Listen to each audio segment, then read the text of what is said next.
গুই সাপ জাতীয় একটা প্রাণীর কথা সহিহ বুখারীতে এসেছে, যেটা আমাদের বাংলাদেশে অনেক এলাকায় সান্ডা বলে থাকে। তো গুই সাপ হালাল বলে যে গুই সাপ আমাদেরকে খেতে হবে, সান্ডা আমাদেরকে খেতে হবে, এমন কোনো কথা নেই। আপনার যদি রুচিতে কুলায় আপনি খাবেন।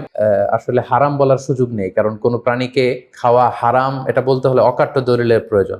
আল্লাহ দিল্লাল কাতঈয়া ছাড়া আসলে কোনো জিনিসকে হারাম বলা যায় না। তো এক্ষেত্রে এটা রুচির ব্যাপার। আমরা যদি গোটা বিশ্বে দেখি যে মেজরিটি মুসলিম কান্ট্রিতে কাঁকড়া খাওয়া হচ্ছে, অনেক স্কলারদেরকেও আমরা দেখেছি ওনারা কাঁকড়া খাচ্ছেন, ওনারা স্কুইড খাচ্ছেন, অক্টোপাস খাচ্ছেন। তো সেক্ষেত্রে আমাদের রুচিতে যদি ভালো লাগে তাহলে আমরা খেতে পারি, এটা রুচির সাথে সম্পৃক্ত। আপনার রুচিতে যদি না কুলায় আপনি খাবেন না। যেমন এই ক্ষেত্রে আমরা উদাহরণস্বরূপ দব হাদিসে যেটা গুই সাপ জাতীয় একটা প্রাণীর কথা সহিহ বুখারীতে এসেছে, যেটা আমাদের বাংলাদেশে অনেক এলাকায় সান্ডা বলে থাকে। তো এই গুই সাপ জাতীয় প্রাণী খাওয়া কিন্তু হারাম নয়। আমরা সহিহ বুখারীর বর্ণনায় জেনেছি যে আল্লাহ রাসূল সাল্লাল্লাহু আলাইহি ওয়াসাল্লামের স্ত্রী মাইমুনা রাদিয়াল্লাহু তাআলা আনহার বাসায় আল্লাহ রাসূল সাল্লাল্লাহু আলাইহি ওয়াসাল্লাম সহ অনেক সাহাবারা খেতে বসেছিলেন। সেখানে একটা প্লেটে গুই সাপকে ফ্রাই করে দেওয়া হয়েছিল। তো রাসূল সাল্লাল্লাহু আলাইহি ওয়াসাল্লাম খেয়াল না করে সাধারণ গোশত মনে করে সেখানে তিনি হাত দিচ্ছিলেন। তখন অনেক সাহাবারা, মহিলা সাহাবারা বললেন, ইয়া রাসূলুল্লাহ, এটা তো দব, এটা তো গুই সাপ। এই কথা শুনে আল্লাহ রাসূল সাল্লাল্লাহু আলাইহি ওয়াসাল্লাম সেখান থেকে হাতটা সরিয়ে নিলেন। তো এই দৃশ্য দেখে খালিদ ইবনে ওয়ালিদ রাদিয়াল্লাহু তাআলা আনহু জিজ্ঞেস করলেন, ইয়া রাসূলুল্লাহ, গুই সাপ খাওয়া কি হারাম?